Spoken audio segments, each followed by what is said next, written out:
pension can be one of the most valuable parts of your retirement plan, but it's not a set it and forget it kind of thing. You'll still need to make a few key choices, and some of them are irreversible. These days, having a pension plan puts you in rare company, but it also comes with some big decisions about taxes, timing, and even Social Security. In this video, we'll cover what most people don't tell you about retiring with a pension and answer some of the questions that you might not even know to ask. And if you've got questions along the way, feel free to drop them in the comments, and I'm happy to help. Let's start with a little bit of history. Back in the early 1980s, about 60% of private sector workers had access to a defined benefit pension plan. The kind where you work for a company for 30 years and then they send you a check every month in retirement. Pretty solid and predictable. Fast forward to 2022, and that number has dropped from 60% of retirees to 15%, according to the Bureau of Labor Statistics. So if you have a pension today, you're one of the few, and I'm sure you're very grateful. But it's not always a golden ticket. I want to break down the why behind that statement. But first, let's look at a big question everyone has. Should I take the lump sum or the annuity option? So some pensions offer a choice, a monthly payment for life or one lump sum payout. So a true fiduciary is going to weigh both options with you. Yes, in some cases, the lump sum might make more sense if you have health issues, want more flexibility, or plan to leave more behind for heirs. But in many situations, that guaranteed monthly payment is more valuable to many than a lump sum might be, especially if you already have an investment portfolio to supplement your income stream. Now, I use the term guaranteed payment lightly. So it's worth noting that private sector pensions, if the company meets certain criteria, can also be required to purchase what's called PBGC coverage on your pension, which stands for Pension Benefit Guarantee Corporation. This provides for a fractional payout of your promised pension amount in the event the company goes under, or essentially goes bankrupt. So yes, another thing to consider when you're deciding whether to take the annuity payment or the lump sum is, do you have confidence in the company's financials? Many times you might not have any insight into the company's financials, but if you're an executive, there's a possibility that you might. And taking a lump sum for that reason might be a good option if you think the company's not going to be around for the rest of your life. We'll come back to how income payments fit into a full retirement income strategy in a minute. But first, let's take a quick look at the types of annuity options your pension might offer. So many times when you're given annuity options, it's presented in a number of different ways. Again, there's no one size fits all in making your election, but I'm going to provide you an explanation of each and situational examples of each to explain why someone might want to take that option. This isn't an exhaustive list of examples on each, but hopefully it will provide you some kind of framework to start thinking about what might be appropriate for you. The first option is a single life annuity. Now, this is going to be a higher payout because it's only based on one life, so it doesn't have to support two people. So it might be a higher payout than some of the other options that we're going to look at, such as joint survivor.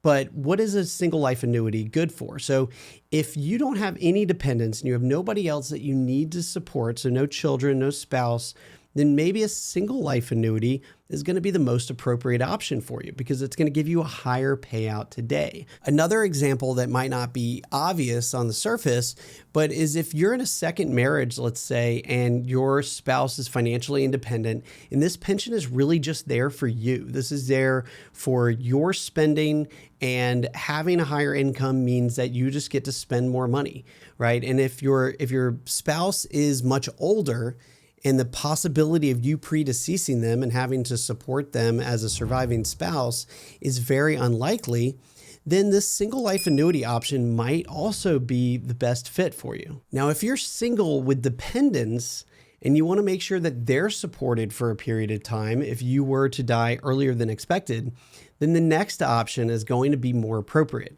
It's called a single life annuity with a certain term. For example, if you elect single life with 15 years certain and you start taking the benefit at 65, while you might get a lesser benefit than you would have through a simple single life annuity, if you die 5 years into receiving that annuity payment will continue on for another 10 years. So 15 years certain term, right? So it'll continue to get paid out for the remaining term of that agreement. Now, this option is likely the option to accomplish supporting children because most plans won't allow for a joint survivor option for non-spouses. For this reason, single life annuity with certain term could also be an option if you have a life partner and you're not legally married. I've seen some corporations that allowed for non-married spouses to be named as a joint survivor, but it's less common, and I would urge you to check your plan documents or discuss with your HR department. So what is a joint survivor option? Most plans will give you the option to elect 50, 75, or even 100% joint survivor, meaning that if you start receiving annuity payments and die the next day, your survivor will continue to receive a certain percentage of that annuity amount. While 100% survivor benefit is typically going to be one of your lowest payouts out of all the other options, it's important to consider the actual difference between those payouts and consider if the higher payout today is going to be worth not having the predictability provided by the 100% survivor benefit. According to TIAA Annuity Payment Calculator, 100% survivor benefit is often 85 to 90% of what you would get if you elected 50% survivor benefit. So let's talk about Social Security for a second. Remember, the Social Security survivor benefit provides 100% of the higher benefit to the surviving spouse. But that means that one of the benefits completely goes away. So when you compare that with an annuity benefit and look at how much income might go away if the primary annuitant, whoever earned that pension, predeceases their spouse, that can be a big drop in income. So let's look at an example to illustrate this and help put it into perspective. So John and Jane both have a Social Security benefit of $25,000, and John has a pension of $50,000 if he elects the 50% joint survivor benefit. So while they're both living, they'll receive $100,000 in total income between the two of them. But if John prematurely predeceases Jane, not only does his Social Security benefit go away and Jane is left with the survivor benefit of $25,000, but also half of his pension benefit goes away, leaving Jane with $25,000 of joint pension survivor benefit for a total of $50,000. So they would go from $100,000 to $50,000 in the event that John prematurely predeceases Jane. Now let's look at another example. Let's assume for a second that he elected to take the 100% joint survivor option, and to be conservative, we'll take 85% of the previous benefit. So instead of $50,000 for a pension benefit, they'll receive $42,500, which brings their total income from the previous example from $100,000 down to $92,500 when we include Social Security. But if John dies, Jane would continue to receive a total of $67,500 instead of dropping all the way down to $50,000. So while there's an initial small haircut up front, right? They're going from $100,000 to $92,500. It creates a sort of additional silent resiliency in their financial plan.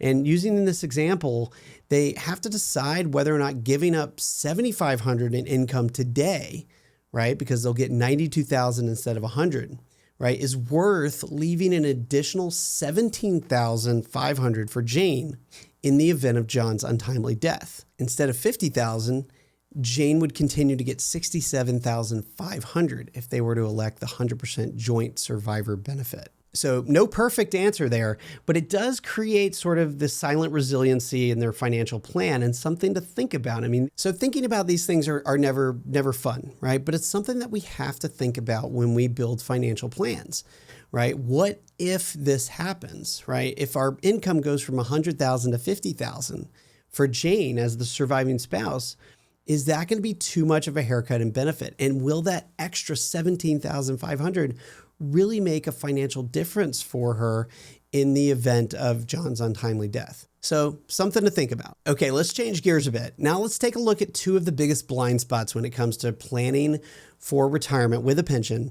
And then we'll take a look at some illustrations and how to fund those blind spots and the tax implications of the various options. One of the biggest advantages of a pension is predictability.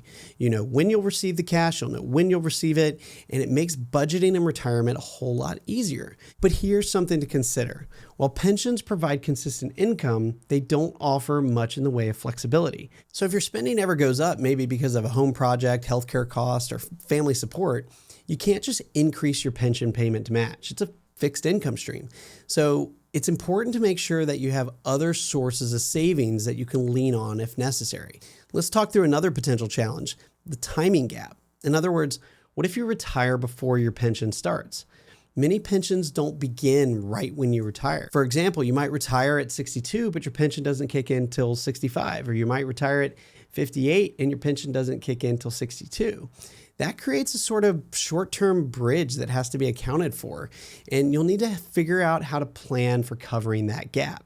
That can mean drawing from your personal savings or a brokerage account, or even just having some part-time income. The key is to build that flexibility into your plan ahead of time, so those years go smoothly and you're not forced to taking Social Security early or withdrawals from your retirement accounts earlier than you prefer. So you're going to have a number of different buckets where you can save that money, that additional money that you're going to be able to lean on in the event you need some money above and beyond what your pension's providing. So you have a traditional 401k or IRA, you have a Roth 401k or a Roth IRA, and then you also have taxable buckets. So that could be a joint account or an individual account, and it's essentially after tax. So it's after you've paid tax on that income, and your tax from that point on is going to be based on the gains, right? So any dividends and interest and anything that you sell for a potential gain will be the tax that you pay on those accounts. So bucket number one, probably the most common, is a traditional 401k. So this is kind of out of sight, out of mind. You set it at the employer. You don't have to think about it. It comes out of your paycheck every month, and then your employer sometimes will even match you. So you get the benefit and even the reinforcement of seeing that balance grow quicker, what appears to be quicker than even other accounts, because you never paid tax on it in the first place. Right? Now, contributions are made pre-tax, withdrawals are taxed as ordinary income. And so this is going to add to your taxable income, which includes your pension. So you're going to have your withdrawals from your traditional 401k, but you're also going to have your pension income. So let's take a look at an example of a single individual who saved their whole life into a traditional 401k, and they have a $35,000 a year pension. Right? So they have a $35,000 a year pension, no cost of living adjustment. And by the way, most pensions don't have a cost of living adjustment. It's very rare to see pensions. Mostly I see cost of living adjustments in government pensions. Every now and then I'll see a corporate pension that does have a cost of living adjustment, but it's a lot more rare nowadays. So let's look at this individual who has some basic living expenses of $85,000 a year that they're striving to accomplish. They've got healthcare costs of $15,000, so they're going to retire at age 60. And then they've got healthcare costs of $15,000 for that first 5 years. And then it's going to drop to around $5,400 once they reach that Medicare age. And then they want to buy a car every 7 years, starting in 2032, for a total of 4 times. And that's going to cost them about $50,000. Okay, so now let's look at a tax scenario for this gentleman that saved his entire life into a traditional 401k. So he has $1.5 million in a traditional 401k. And he wants to retire next year, which he's going to be 60. And then he's going to have a gap from age 60 to 62 when his pension kicks in. So you can see 2028, his pension kicks in. But what is he going to do to bridge that gap? He's going to have to pull money out of his traditional 401k, or if he rolls it to an IRA, it'll be an IRA at that point. So he's going to have to pull out $130,000 out of his traditional retirement accounts in year 1 and another $135,000 in year 2. So you can see all of his income in retirement is taxable. So he's got his withdrawals from his portfolio are all coming from his IRA, which is taxed at ordinary income. Then he has his pension kicking in at $35,000 a year, also taxable income. And then he's going to have his Social Security kicking in 2033, which is also going to be taxable. Of course, a portion of it is not going to be taxable depending on his provisional income, but more than likely, given his income amounts, 85% of his Social Security will also be taxable. So everything that he's getting is going to be taxable. And this shows that the majority of his life, he's going to be in the 22% tax bracket. In some years, he's even bumping into the 24% tax bracket. Now, these bumps right here are that car purchase, but remember, he doesn't have anywhere else to get the money from. So when he has to pull that money out, he has to pull it out of his traditional 401k or again, his traditional IRA, and that's going to be fully taxable when he pulls that money out. And then starting in the year 2041, when he has to start taking required minimum distributions, those are also going to be taxable. So here we can see the total amount of estimated taxes that he's going to have to pay over his lifetime. And you can see here the estimated amount is going to be a little over 1.2 million. And that's because all of his income in retirement is going to be taxable. Now let's look at an example of a gentleman that has the same goals in retirement. So same retirement age, same spending goals, but instead of saving into a traditional 401k his entire life, he's been saving into a Roth 401k his entire life. So I know the example is a bit extreme, right? That he's going to be saving his entire life only into a Roth, but I want to illustrate the difference in the tax treatment because it's significant.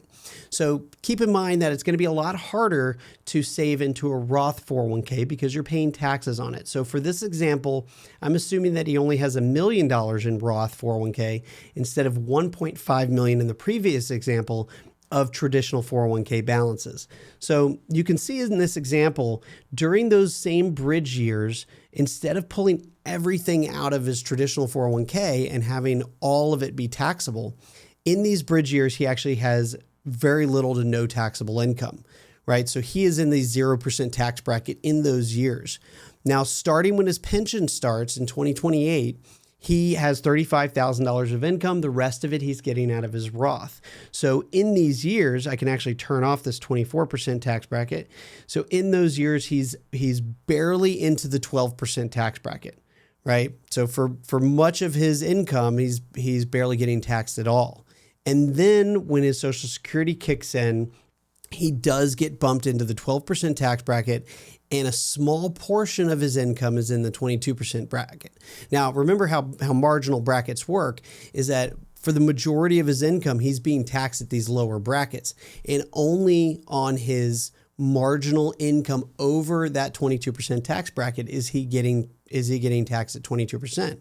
So in this extreme example, you can see throughout his entire life, he's staying largely in the 12% tax bracket. Now, to compare that to the previous example and see what his total estimated taxes were paid throughout his entire life, the estimated taxes here is $360,000. So in this example, we're assuming that he's in the state of Georgia, which has a Georgia state tax of between 5 and 6%. Now, for comparison's sake, let's assume for a second that the same individual saved into 3 different buckets. So let's assume that they saved $500,000 into their traditional 401k, $500,000 into a Roth 401k, but then also had $500,000 in an individual taxable account. And for this example, let's just assume that that taxable account has a cost basis. So the investments were purchased for $250,000 and have grown to $500,000. So the tax on that account is really going to be the dividends and interest. And then if he were to sell something, it would be the capital gains that's paid on that gain between the $250,000 and the $500,000. So in this example, the total taxes paid over his lifetime come out to $750,000. So about $500,000 less than having it all in traditional 401k, about $400,000 more than having it all in a Roth 401k, but also a lot more likely scenario. I hope this is helpful in comparing how your own portfolio is set up and also some of the things that you might want to be thinking about as you prepare for retirement. So if you've been saving only into traditional 401k, it's not too late to switch. You can start putting 10%, 20%, 30% of that contribution into a Roth 401k. Now, it will decrease your take-home pay, but that's why I say just start with a smaller amount and start to diversify your tax buckets. So whatever you do, it's important that you build that bridge account, either a taxable account or a Roth account that's going to give you the flexibility for needs in early retirement or even big one-time needs, big one-time expenses. So another thing you can do is get advice. Paces Ferry Wealth Advisors has helped hundreds of people plan for their retirement, and we'd be happy to learn about your situation and see what we could do to help. There's a link in the video notes if you'd like to learn more. So a pension is going to be a great foundation, but it's not a complete plan. You need flexibility, liquidity, and a tax strategy. So you need to plan for timing, when you start your pension, when to take Social Security, and how to cover early retirement years. You need to know how your pension will affect your taxes, and you need to decide how to invest and withdraw the rest of your savings, not just if you save, but where and how. This is your retirement, so make it flexible, make it tax smart, and make it last. My name is Zach Morris, and I'm the founder of Paces Ferry Wealth Advisors. Thanks for watching today, and if you've enjoyed it, please go ahead and subscribe so you can be notified of more videos in the future. Thank you.